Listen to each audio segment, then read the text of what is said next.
नमस्कार। इस वीडियो में हम बात करेंगे असंतुलित डेटा को किस प्रकार से हम प्रोसेस कर सकते हैं, किस प्रकार से हम उसे एनालिटिक्स रेडी बना सकते हैं।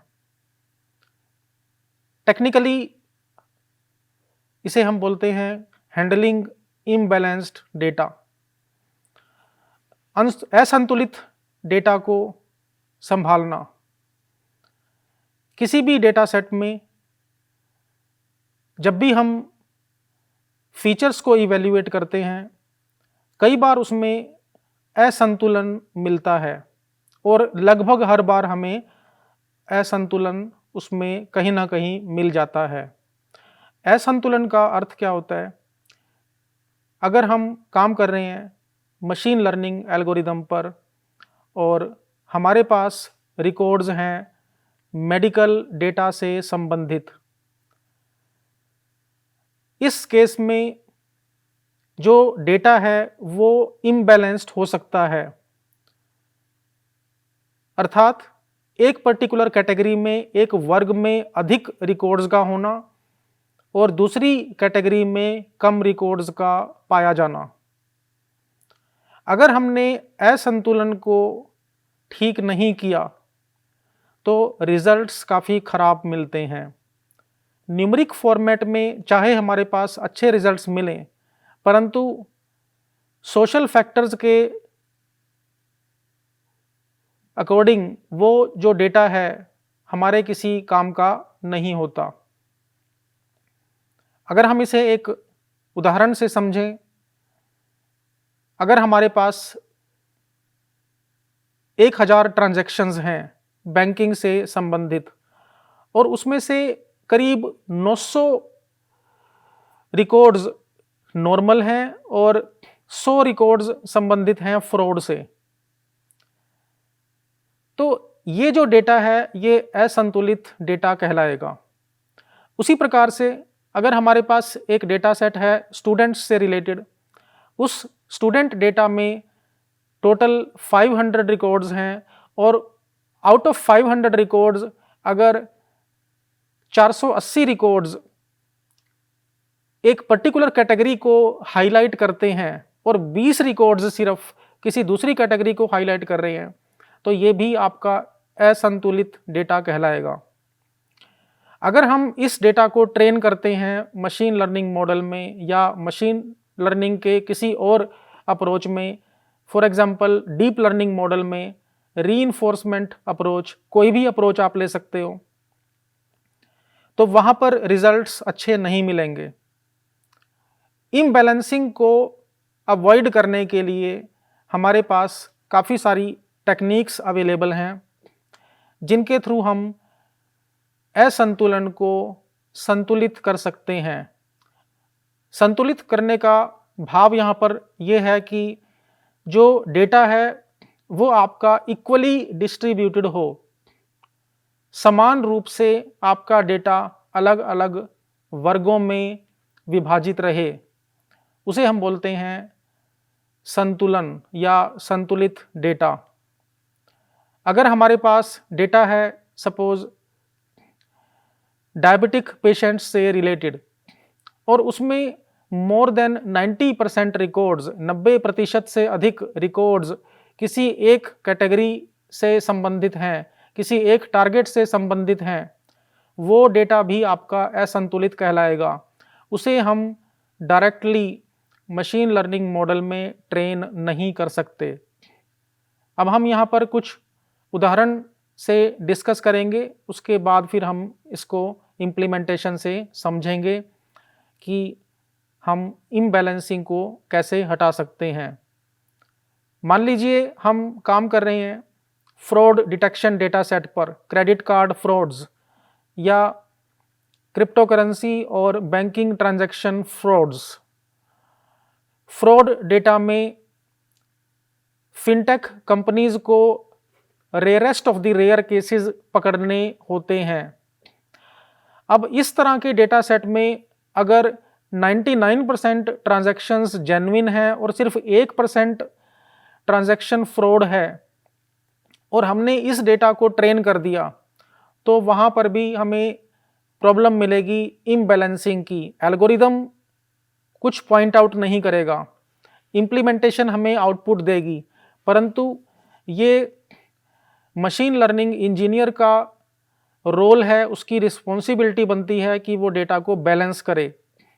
इसी तरह से अगर हमारे पास डेटा है मेडिकल डायग्नोसिस से रिलेटेड, अगर 95% पेशेंट्स हेल्दी हैं या सिर्फ 5% का डेटा किसी दूसरी कैटेगरी से है, तो वहाँ पर भी इम्बैलेंसिंग की प्रॉब्लम रहेगी।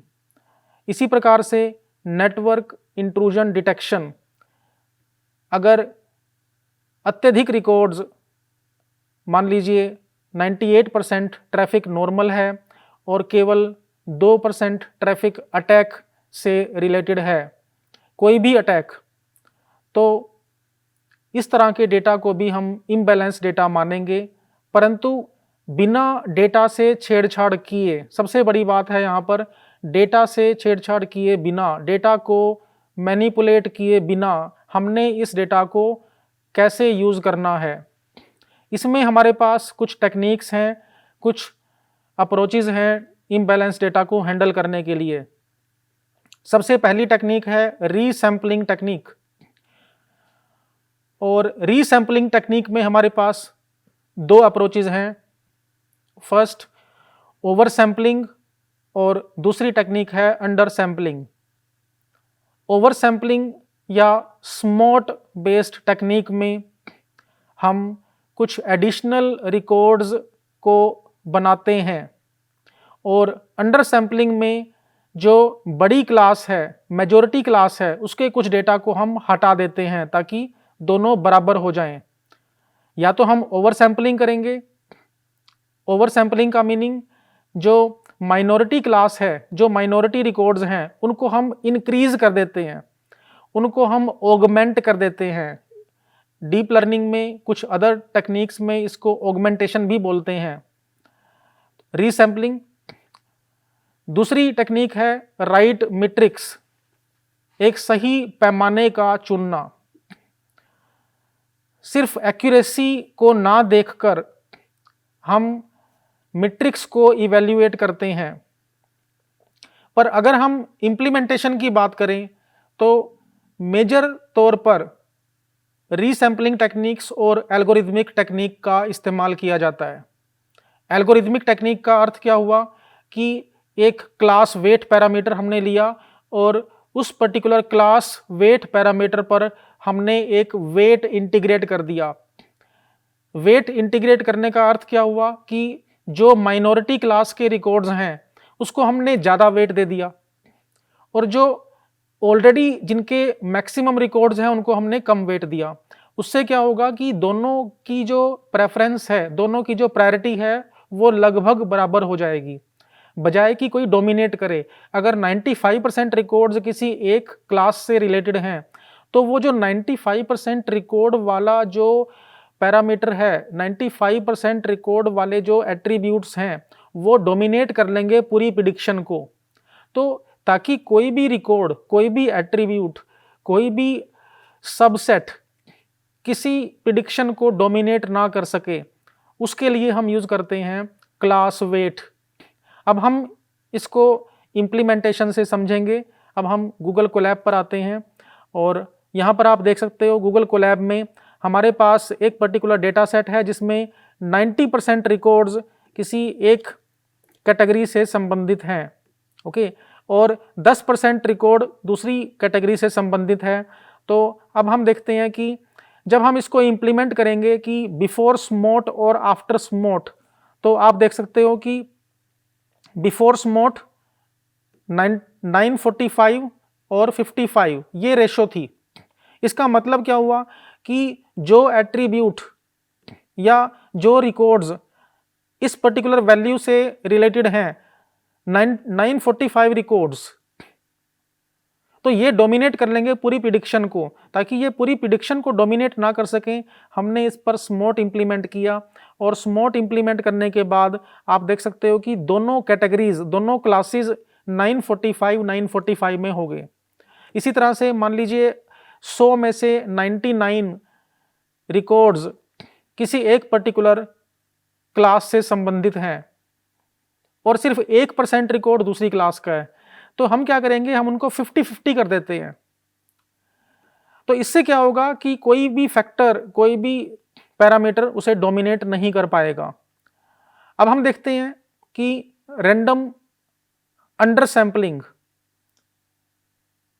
सैंपलिंग में डेटा पॉइंट्स को हटाना, यहां पर हमने मेंशन किया हुआ है रैंडम अंडर सैंपलिंग, जिसमें हम बड़ी क्लास के कुछ डेटा पॉइंट्स को हटा देते हैं। बड़ी क्लास का मीनिंग जो मेजॉरिटी क्लास है, जो डोमिनेट कर रही है प्रिडिक्शन को या पूरे मॉडल को जो डोमिनेट कर सकती है, उसके डेटा पॉइंट्स को हम हटा देते हैं या ऐसे कम करते हैं ताकि वो छोटी क्लास के बराबर आ जाए। आप इसको देख सकते हो इस तरह से, जब हम इसको एग्जीक्यूट करेंगे तो पहले क्या रेशो थी, पहले जो हमारे पास प्रोपोर्शन था 950 और 50, ये हमारे पास प्रोपोर्शन था। इसके बाद में कितना प्रोपोर्शन है संतुलित डेटा का, 50-50। अब ये डेटा संतुलित है। अब इस डेटा को हम यूज कर सकते हैं मशीन लर्निंग, डीप लर्निंग या किसी भी अप्रोच में। अगर हम इस प्रोपोर्शन को यूज करेंगे 950-50 को, तो जो 950 रिकॉर्ड्स हैं या जो उससे संबंधित जो एस्पेक्ट्स हैं, जो डायमेंशंस हैं या जो पर्टिकुलर पैरामीटर्स हैं, वो डोमिनेट कर लेंगे पूरी प्रिडिक्शन को, ताकि कोई प्रिडिक्शन को डोमिनेट ना कर सके, ताकि ओवरफिटिंग की प्रॉब्लम ना आए, ताकि सटीकता में कोई हमें प्रॉब्लम ना मिले। उसके लिए हम इसको संतुलित कर लेते हैं। इसके साथ में एक और टेक्निक है जो हम अभी डिस्कस कर रहे थे, क्लास वेट। अब क्लास वेट में क्या है, अब जैसे हमारे पास ये डेटा है, आप देख सकते हो कि इसमें 80% रिकॉर्ड्स नॉर्मल हैं, 20% रिकॉर्ड्स फ्रॉड से संबंधित हैं। अब इस डेटा को हम आमतौर पर ट्रेन नहीं करते। अगर हमने इसको ट्रेन किया तो ये जो 80% नॉर्मल ट्रैफिक रिकॉर्ड है, ये डोमिनेट कर लेंगे पूरी प्रिडिक्शन को, क्योंकि मैक्सिमम इनके रिकॉर्ड्स हैं, ताकि ये डोमिनेट ना कर सकें फ्रॉड पर, ताकि इन सबको इक्वल वेट मिले। तो हमने क्या किया, हम यहाँ पर क्लास वेट को इंटीग्रेट करेंगे। क्लास वेट को इंटीग्रेट करने के बाद आप देख सकते हो कि इससे पहले क्या सिनारियो था, बिफोर नॉर्मल ट्रेनिंग। पहले क्या था, 80% और 20% कमजोर पकड़। कमजोर पकड़ का अर्थ क्या हुआ कि जो फ्रॉड रिकॉर्ड्स हैं उसकी पकड़ या उसका इम्पैक्ट कम है एल्गोरिदम पर। परंतु इम्प्लीमेंटेशन के बाद आप देख सकते हो कि हमने इसका वेट इंक्रीज कर दिया, नॉर्मल का वेट हमने कम कर दिया और फ्रॉड का वेट हमने बढ़ा दिया, ताकि वो लगभग बराबर हो जाएं। अगर वो दोनों बराबर हो जाएंगे तो हमारे पास प्रिडिक्शंस में अच्छे रिजल्ट्स मिलेंगे। इस प्रकार से आप अलग अलग रिसर्च एनालिटिक्स पर, रिसर्च बेस्ड इम्प्लीमेंटेशंस पर काम कर सकते हो और मशीन लर्निंग या फर्दर डेटा एनालिसिस के किसी भी इम्प्लीमेंटेशन से पहले हम इसको इम्प्लीमेंट कर सकते हैं।